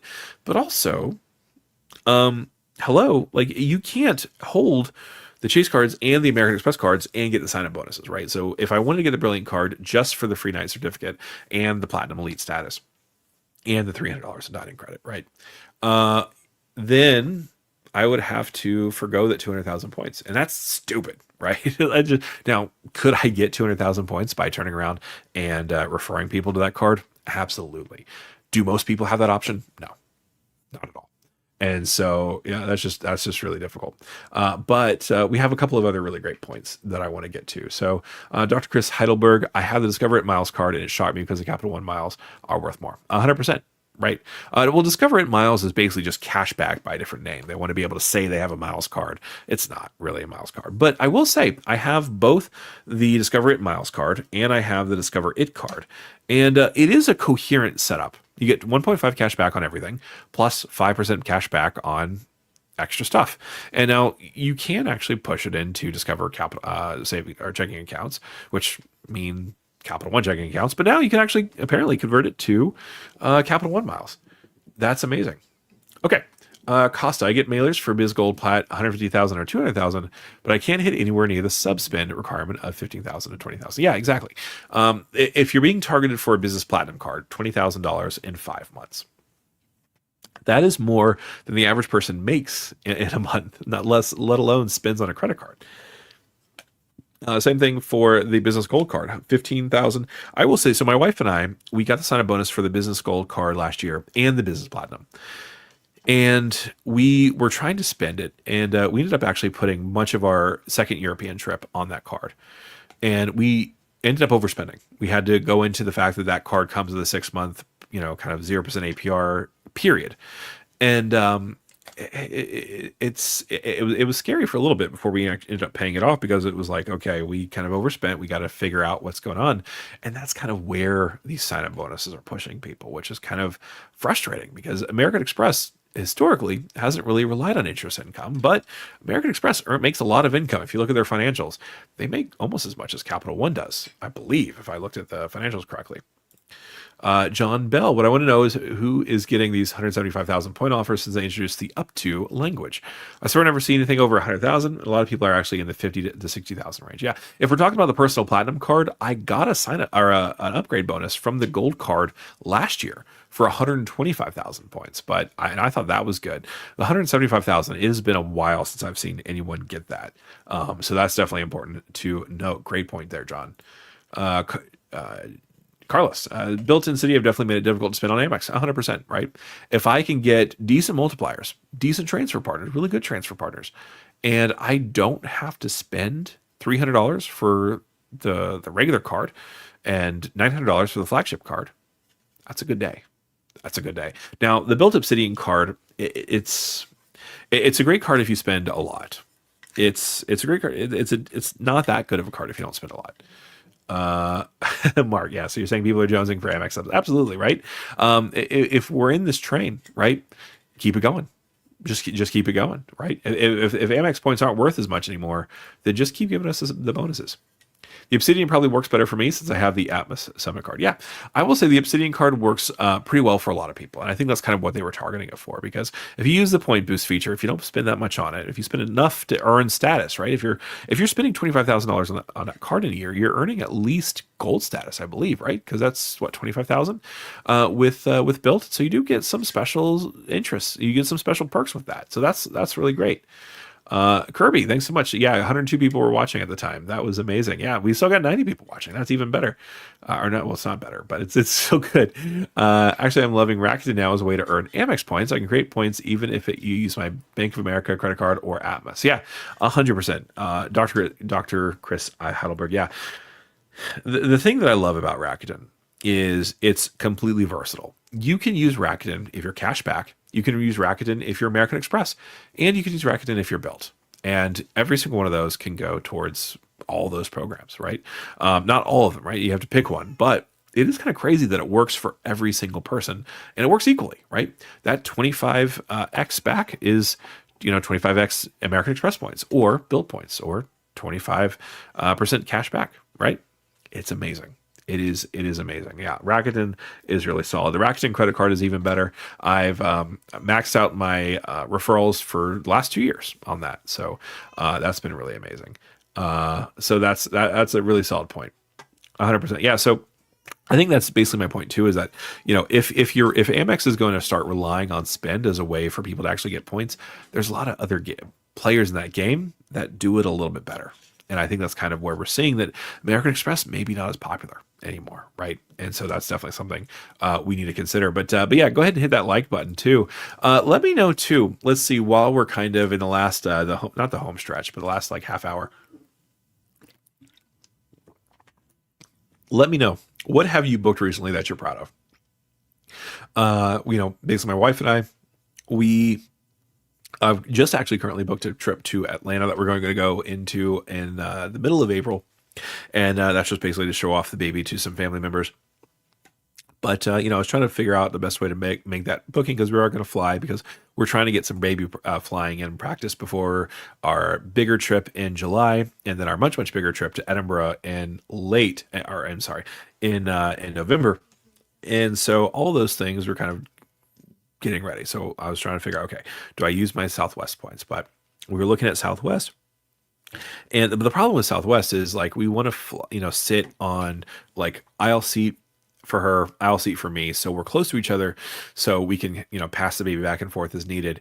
But we also want to be able to be in a position where we still have, we don't have someone between us or on the other side of us, right? It's just, it seems to, that's how we're going to work. But in order to actually make that happen, I'm either on row 25, or I can pay $100 to pay a seat on row 4. And it's just like, do I want to do that, right? But especially because if you cancel that flight, you don't get the upgraded seat back. At least it's a little bit harder to get it back. And so that's kind of like one of the things we were looking at. And then we were looking at Delta. Delta this close is kind of difficult. So we actually ended up booking the Delta flights through Air France, because it ended up being a little bit cheaper. Like I think it was like 4 or 5,000 points per person per way cheaper than by booking with Delta directly. And that's even with the takeoff 15. And so, we ended up doing that. But so I had to finesse a little bit, and I ended up, making it work. And so that's kind of what we did. Really, really great. Oh yeah. So we have Gentleman Explorer, Harney and Sons, wonderful American tea company based out of New York. Great tea shop and cafe in Soho as well. Yeah, Harney and Sons, they have really great Earl Grey. That used to be one of my favorites. I think I actually might have one still. But let me actually go visit my tea collection to show off some stuff. Let's see here.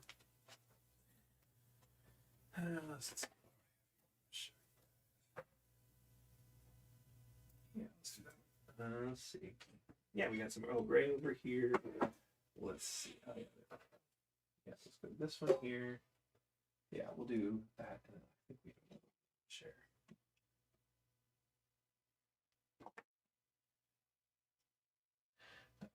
All right.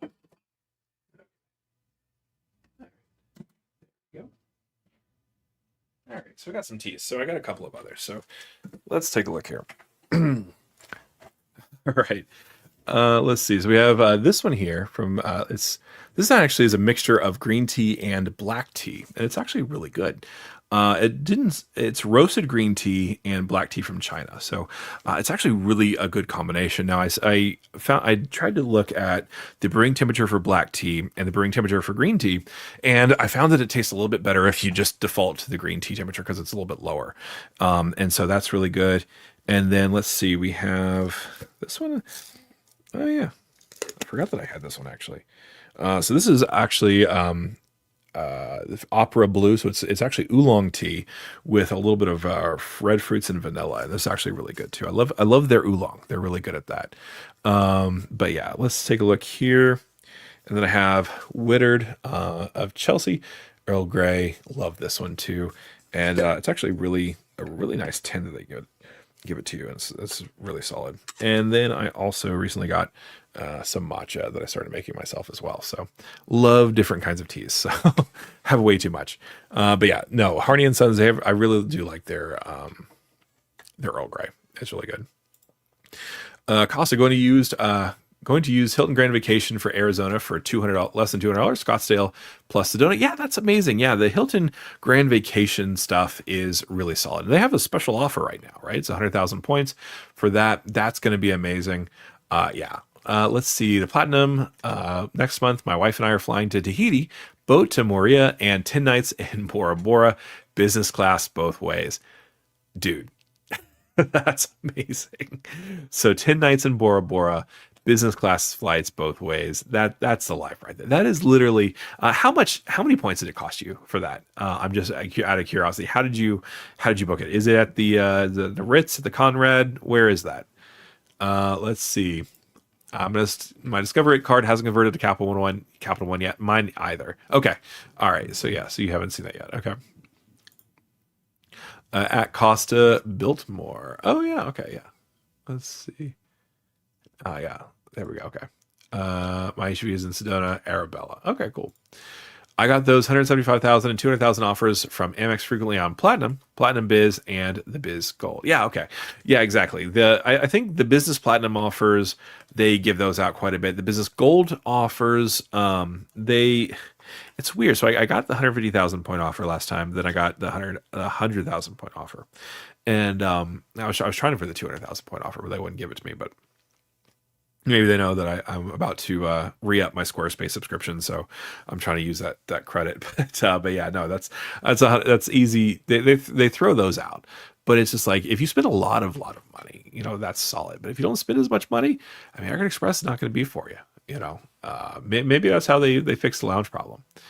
800K ish Marriott at the Wheaton. Okay, great. Okay, so that's amazing. 800,000 points though, that is insane. Oh yeah, there we go.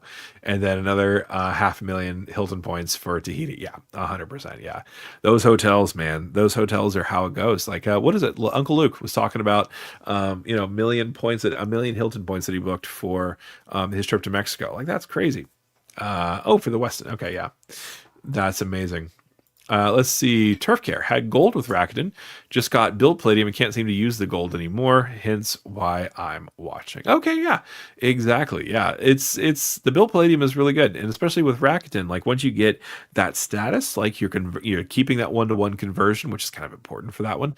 And so that's amazing. The one thing that I will say is if you are playing Capital One game and Built or Rakuten, the Capital One offers can be a little bit better, especially if you're a Hilton fan. I think yesterday I was looking at it was like 9x back on Capital One offers for Hilton, and so that was really solid.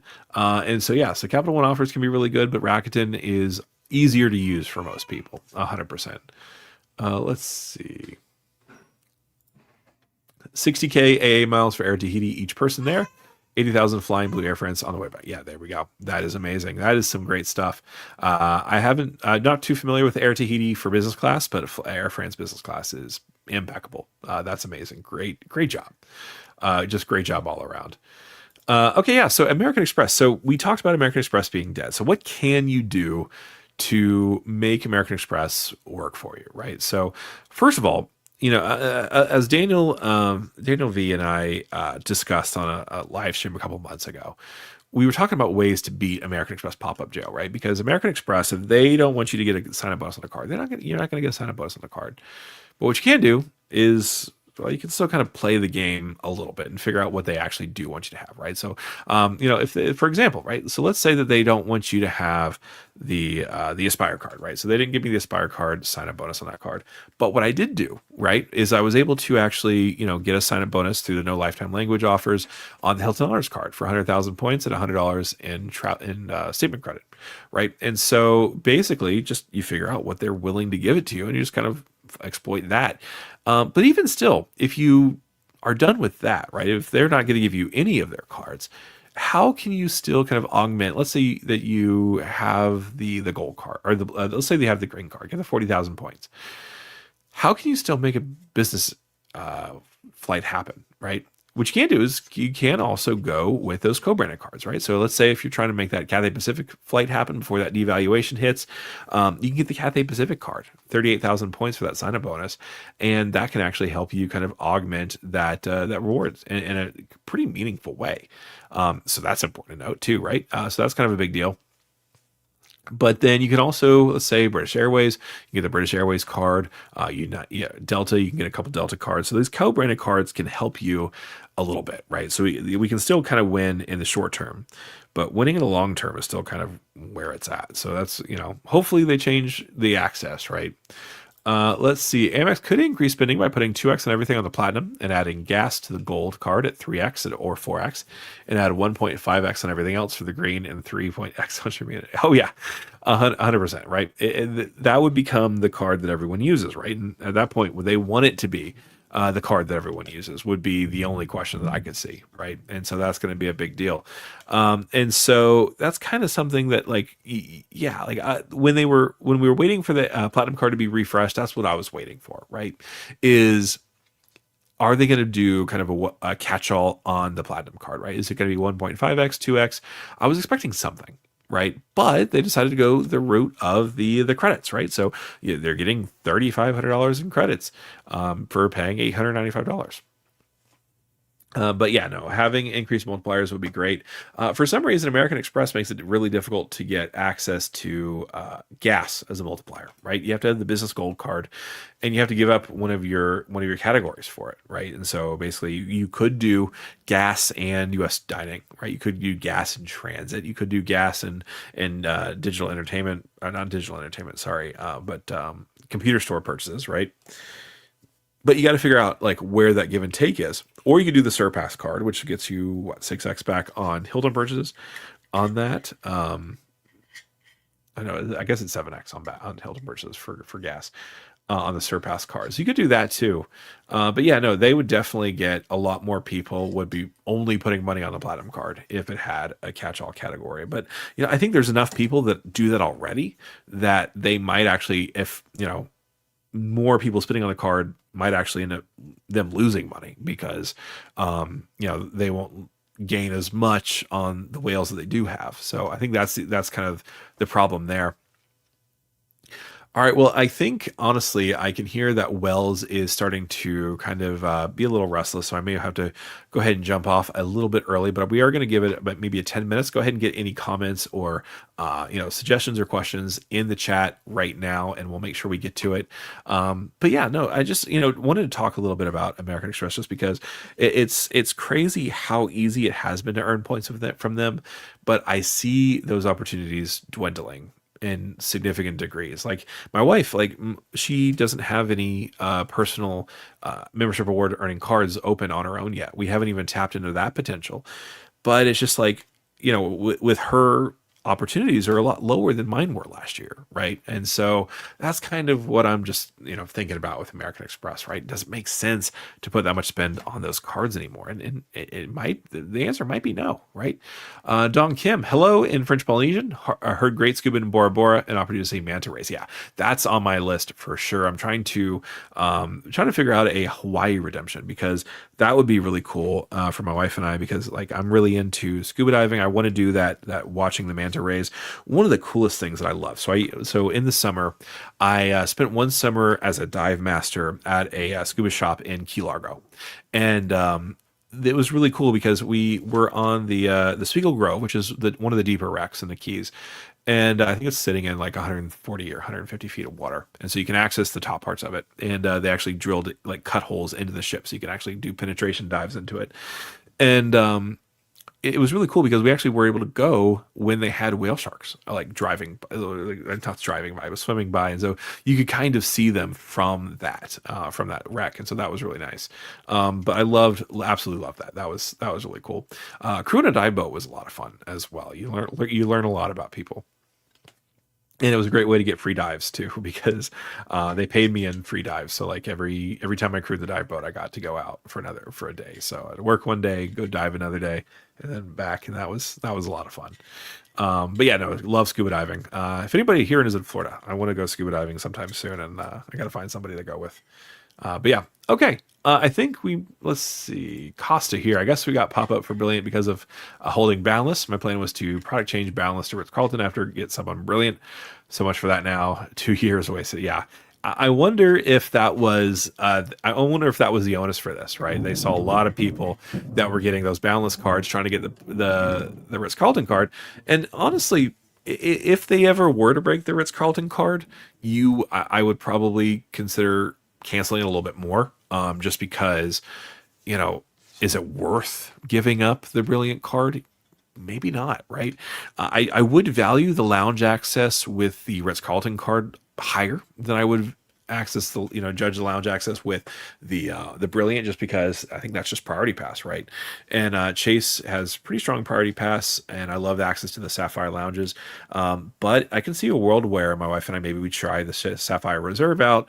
Don't need the Ritz Carlton as much, and maybe we end up getting the Brilliant. But yeah, no, it's cost. I would say that the Ritz Carlton is still definitely worth keeping. I love it. I don't use it that much, but I do. I definitely always keep it in my wallet just because those travel protections are kind of insane, especially for rental cars. Right? That CDW 75,000. I think actually it might be up to 85,000. And so if you do get upgrades for those rental cars, then this might be the car for you. So that's pretty amazing. But yeah, that is what's frustrating about this whole thing. It's like, why? I can't imagine Chase being okay with this, and I wonder if they would have had to get sign off from Chase on this, just because they do have a kind of a tangential business relationship with Marriott.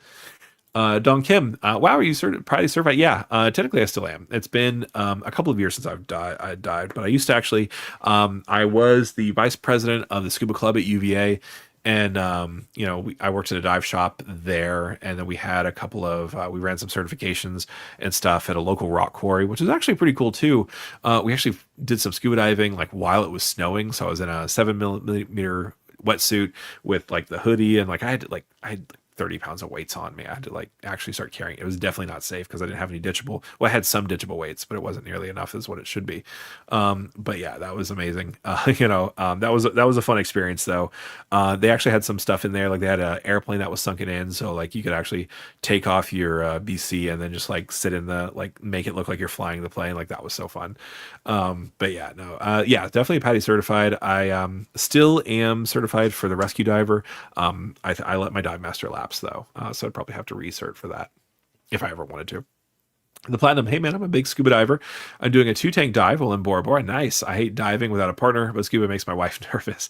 I'm advanced open water, PADI certified. Nice. That was honestly a really fun one, the advanced open water, because you start getting into where you're like learning a little bit more into like the why of everything, and so like that makes it really a lot more exciting.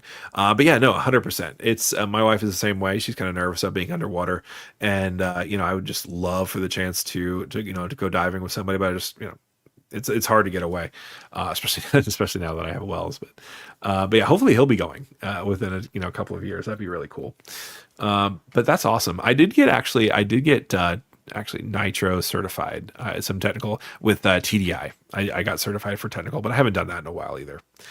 The Platinum, let's burn some tuba tanks. Yeah, 100%. Yeah, just reach out. I think my email address is in the description.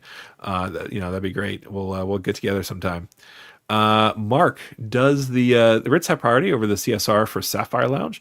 If you look at the back of the Ritz, it says JP Morgan. That's a good question. So when my wife and we went to the Philadelphia Lounge last year, we at first when I walked in, because it was my first Sapphire Lounge, I was like, I want to get in, and I thought I was being proactive because I pulled up the priority pass that was associated with the Ritz card. And so I made sure I was logged in under that login with the priority pass app, which you couldn't switch logins in the app at the time. And so I thought I was being proactive, and then she looked at that. She's like, "You're not getting in." And I was like, "Really?"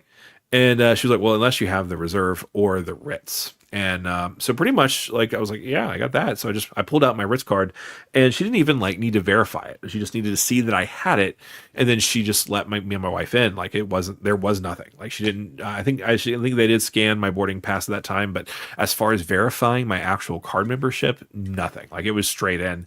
There wasn't a wait list at the time though, so I don't know if I got priority over the Sapphire Lounge, but I do know that the customer service affiliated with the Ritz Carlton is a lot better than the Chase Sapphire Reserve, because you call with that Ritz Carlton number, they pick up, right? And it's someone who describes themselves as a manager or as a supervisor. So I don't know if that's actually true, but they've always described themselves that way, and they've always been able to fix whatever needed fixing relatively soon. Let's see. Tyler's credit card tips. I'm back, man. Glad I could get it back in for a bit. Yeah, thanks so much for coming back. I appreciate you. Let's see. Madina Rudine. hopefully that's right. Can you get the Amex Marriott cards and then wait 2 years to get a welcome bonus on the Marriott Boundless card from Chase, and then lastly wait 1 year to product change? Absolutely, 100%. Well, okay. So I will say that is currently the case as we speak. Now, if you get these cards right now, and 2 years from now, will Chase have added new language saying that you can't have an Amex card? It's possible. They don't currently have it, but it's possible that it changes. And by the time year 3 hits, will the Ritz-Carlton be as compelling? Maybe not, right? But that is still the way you can play the game. And I think it's 2 years from when you get your most recent Amex sign-up bonus. So if you're going to fill out the Amex side, I would get the Bevy, I would get the Brilliant, I would get the Marriott business card, and then do the 2 years, right? If you can, right? Because make hay while the sun's shining, right? There we go. Let's see. Costa, I got in Philly Chase Lounge with 1 of 4 Priority Pass from US Bank. Okay. I think it just might have been the time of day, maybe. I think they were like shut off to Priority Pass at that particular time of day or something. And so that was definitely an interesting little bit. But yeah, no, as soon as we saw gave her the Ritz-Carlton card, she was fine. Did not care at all. Ian, Platt, we're in Bora Bora. He's saying, yeah, I think he mentioned it earlier in the chat. But yeah, no, 100%. Wells Fargo is on to come up with Attune 4X, Autograph 3X, and the Journey. You can strategically transfer it to partners. Yeah. So you're absolutely right, right? In a perfect world, you can get by with Virgin Air France for most of Delta flights. However, if you're limited on what days you can fly, it can be really hard to make that booking if you're within 6 months of actually making that booking, just because that the Air France flights, it kind of thins out a little bit. The Virgin, Delta flights, they kind of thin out a little bit. And so you might be working with like the date that you have to fly. It might be that midnight flight, right? And so that's the only thing that I would say, like Wells Fargo, it can be a good strategy. I don't think it should be the only strategy just because they don't have direct access to, a domestic transfer partner. But yeah, no, it's a solid setup. The only thing that I don't like about them too is they don't like me. They gave me the 1 key card, which is great, but they haven't given me anything else for that card. But yeah, no, that's a solid card. Okay, well, we do have 94 people here, but I can definitely feel that my expertise is needed elsewhere. So I'm going to go ahead and start to wrap it up. If you do have any other kind of last minute questions or suggestions, please let me know. Please drop them in the chat. But thanks so much for everybody here. Thank you also for A Tier, who became a YouTube member as well. Thank you for Tyler Credit Card Tips for being a member for 3 months. And thank you again for Mad Matt for providing 5 points with Phillip memberships and a great Mike Newland kind of demonstration or imitation there. But thanks so much, Don Kim, as well. Thanks so much for everybody that's here. You guys are amazing. I never ever want to end a live without thanking every single one of you guys, just because you are the reason why this is something that is fun doing, right? You guys know so much stuff. You guys are just like so knowledgeable. You know so much about the credit card thing. This has always been, really fun to just kind of hang out with you guys. Let's see. Keep in mind, if you have a Delta Gold card and above, you get the 15% off in miles. However, what is the $50 off for every 5,000 miles redeemed? So you get 15% off in miles, which is great. But even then, so for example, this most recent redemption, I was looking at, I think it was going to be 16,000 points per person per way. And that was with the 15% off discount applied, right?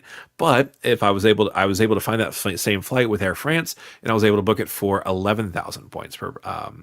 And so that was actually 11,000 points was for 2 people. So I was able to save a lot of points for that. And so that was definitely something.